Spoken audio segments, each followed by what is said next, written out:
सम्भाषणसन्देशसंस्कृतमासपत्रिकायां प्रकाशितानां बालकथानां ध्वनिप्रसारणम् इदं बालमोदिनी इति। माया। एकदा सुदामदेवः श्रीकृष्णं निवेदितवान्। माया कथम् अस्ति इति कृपया दर्श्यताम्।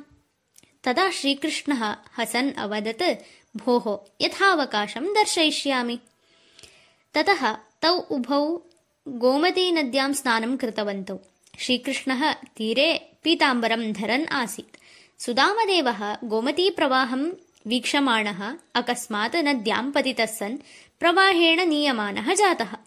स्वल्पकालानन्तरं सः कथमपि नद्याः बहिः आगच्छत्। तत्र तेन गजः दृष्टः। सः गजः तस्य कण्ठे मालामर्पितवान्। जनाः उच्चैः घोषणाम् अकुर्वन्।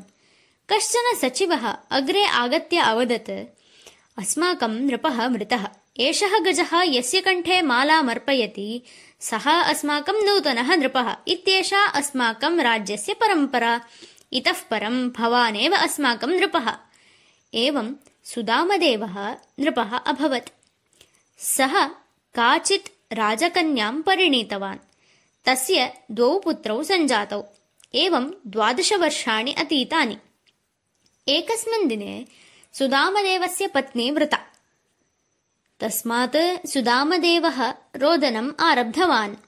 तदा तस्य सचिवः अवदत्, महाराज, अलं रोदनेन भवानपि पत्न्या सह चितां प्रविशतु।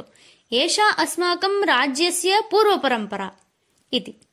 तदा सुदामदेवः वस्तुतः भीतः सञ्जातः।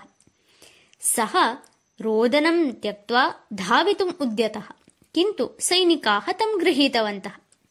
तदा सुदामदेवः तान् निवेदितवान्, अहं चितप्रवेशात् पूर्वं स्नानं कर्तुमिच्छामि इति। सैनिकाः तत् अभ्युपगतवन्तः। ते सावधानतया तं निरीक्षमाणाः एव अतिष्ठन्। सुदामदेवः नेत्रे निमील्य भगवन्तं स्मृत्वा, हे कृष्ण, हे दयाघन, मां रक्ष इति सम्प्रार्थ्य नेत्रे उन्मीलितवान्। अहो, आश्चर्यम्! कृष्णः नदीतीरे पीताम्बरं धरन् अस्ति। तस्य मुखे मन्दहासः दृश्यते स्म। सुदामा अवगतवान्, अयं कृष्णः हसन् अस्ति। सर्वा एषा एतस्य एव माया।